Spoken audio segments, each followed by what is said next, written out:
It's a buzz saw. What could possibly go wrong?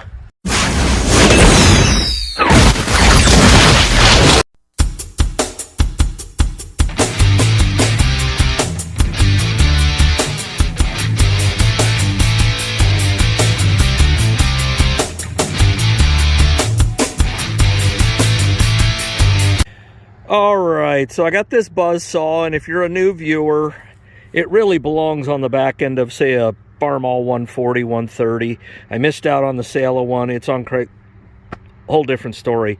But I'm going to get this hooked up to the Farmall A, get the PTO hooked up to it. It can run on a belt, but it's set up also to run on PTO. And I got to tell you, I mean, what's the danger in this thing? If it ain't hooked up to a fast hitch, it's not stable, and that's how you're going to get hurt with this buzz saw, no doubt about it. So somehow, some way, I got to connect this to the back end of the A, just like it would be if it was connected to a fast hitch, so it doesn't flip and do more than just bite me. What I'm thinking is back the A up, and I'm thinking a ratchet strap here to the hitch, ratchet strap here to the hitch, and it should hold it at least stop it from flipping over. And that's really critical because these things don't play. Let's go get the A.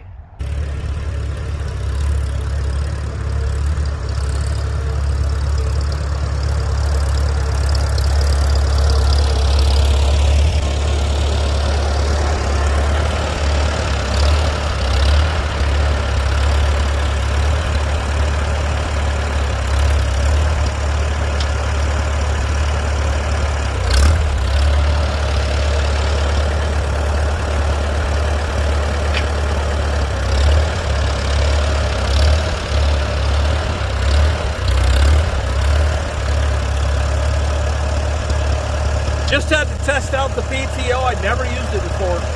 So we're gonna walk over here and I'm gonna show you my game plan. Now, if done correctly, this is attached to a single prong fast hitch, okay? Or you should have this, in my opinion, get a couple, 8-foot 4x4s and bolt this down. And I think you'd be okay. I gotta tell you, I'm a lot more comfortable running this off a belt, and the main reason is because the distance that the belt gives you. PTO, you're very up close, very personal, a little nerve-wracking. As expected, you can see there's a lot of zerks and stuff on this thing, and yeah, I want to make sure everything's moving and grooving the best it can. Oh, that ain't even... I'm gonna have to throw some heat on that. It's taking some grease.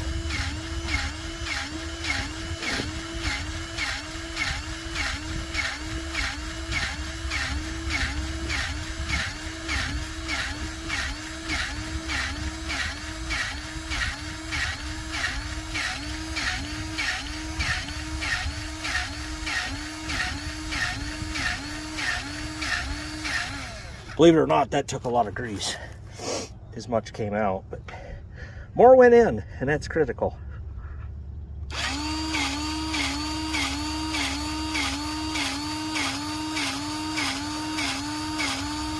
Yeah, the easier this thing turns and spins and does whatever, the better off it'll be for me.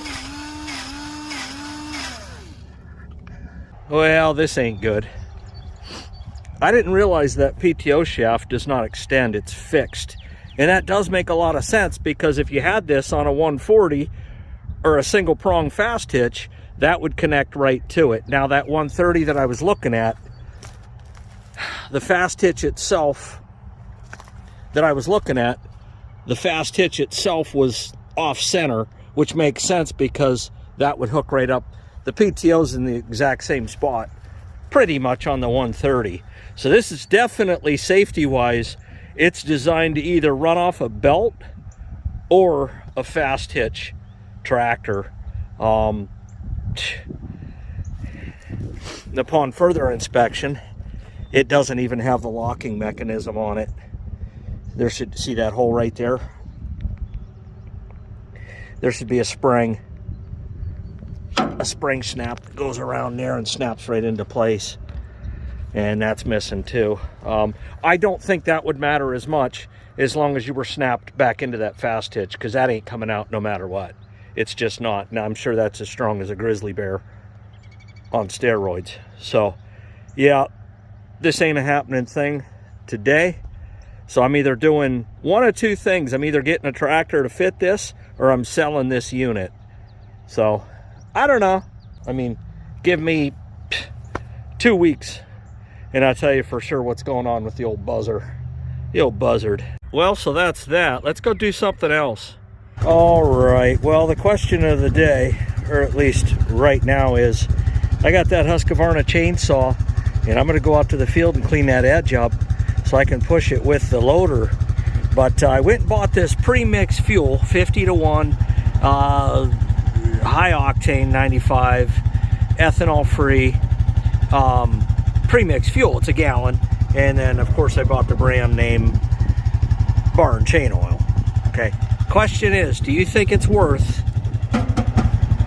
if you're just a weekend saw guy, to buy the pre-mix fuel? So you remember in that episode, I was pushing and they were still attached. I don't know. You know, he dropped them, technically dropped them, but I think they fell on their own. He kind of more or less hinge cut them. And the trees stayed alive. And when the locusts stay alive, you ain't pushing them without something bad happening to you. So I got about 4 or 5 cuts here.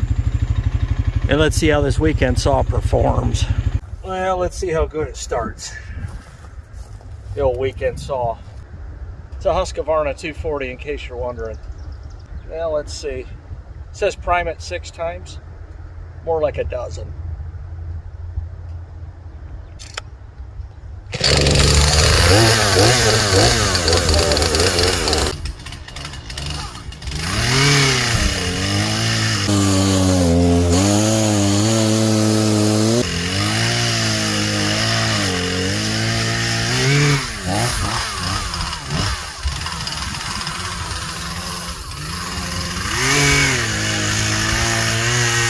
Woo! This place is a little mess.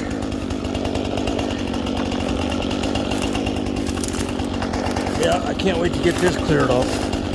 Whoosh. Yeah, see those 3 right there? The 3 musketeers, they gotta be cut. What is this? I mean, it's parallel, so I won't hold too much against it, but well, I'm gonna cut that down, and I'm not gonna drag it by hand, that's for sure. Look at the thorns on that sucker. Woo! Nasty. So I'll just cut this down and bring the loader out and push it with the rest of the stuff.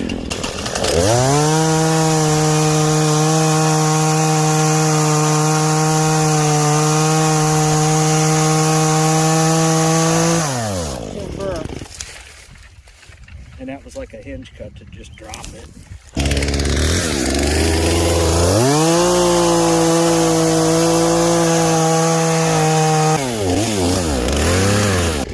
On that.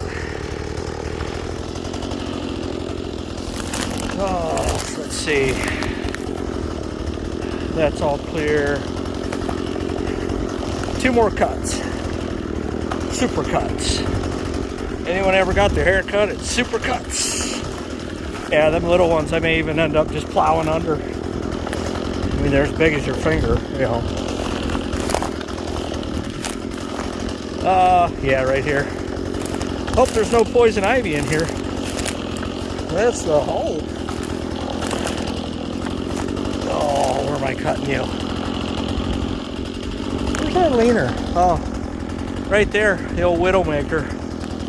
I'm a ways away from it though. So I'm a happy maker. Beep, beep. Oh, the multiple rows. Ah. Crap's everywhere, man.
tell you what, that's petrified locust. And that don't cut easy. But it's gonna push easy. And I got another nasty cut here of locust. You want to talk about needing to sharpen? Cut a couple of these and you're done.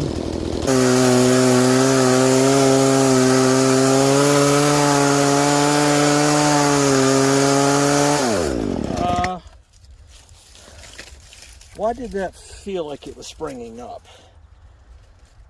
Because I think it is springing up. I have a feeling when this releases, right here, this end, it's going to spring up. So I'm cognizant of it.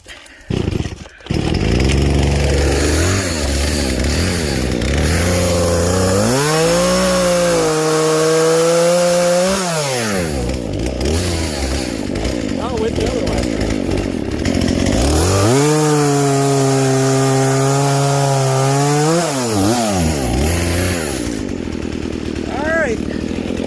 Should have one more cut. I'm done. Yeah, the saw's running pretty good. I talk so much trash on it. It's got a lot to prove to me. And it is, fortunately. Yeah, I'll cut this way back here. Trim these off first.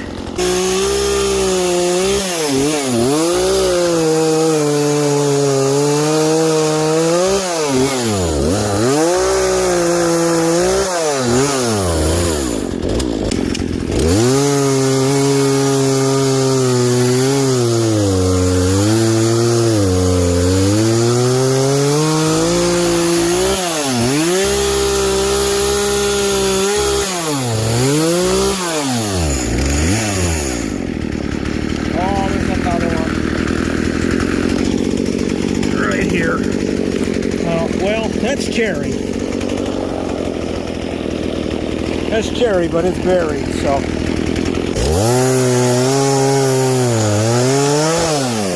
Whew, a lot of tension on that sucker. Splitting and cracking and cracking and splitting. Boy, they cut distinctly different. Different being easier. Man, them locusts are tough. It's like cutting concrete.